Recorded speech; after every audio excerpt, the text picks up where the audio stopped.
The houses built in northern France during the industrial era share many similarities with those of northwest Europe. Brick terraced houses are the basic housing units. They are typical of an era and a climate. They present forms of structural and thermal merit.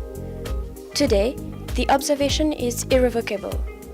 These houses, thermally inefficient, do not answer to the requirements.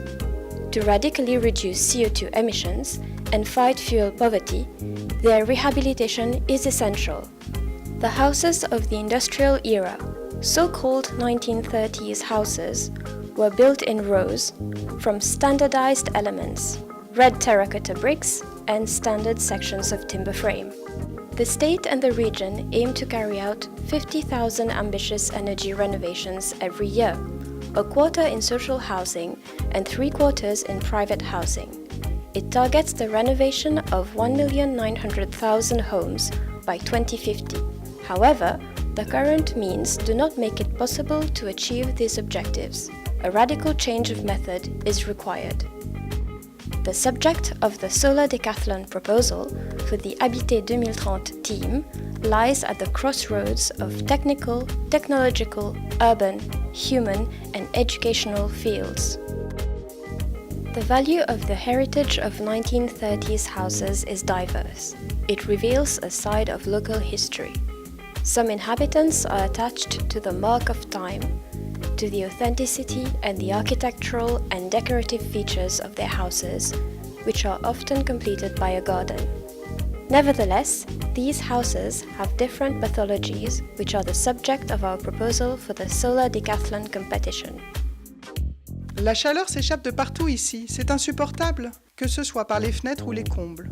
Vous n'imaginez même pas le prix de mes factures. Et je ne peux pas réduire le chauffage, sinon ça devient invivable et très humide.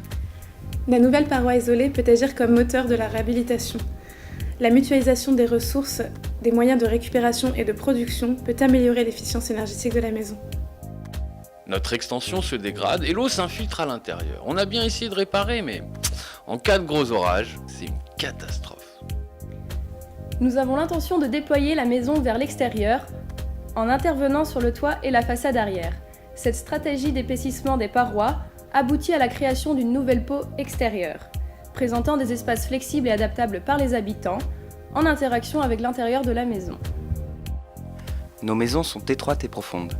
La lumière n'entre pas, ce qui ne favorise pas la sensation de chaleur et de confort.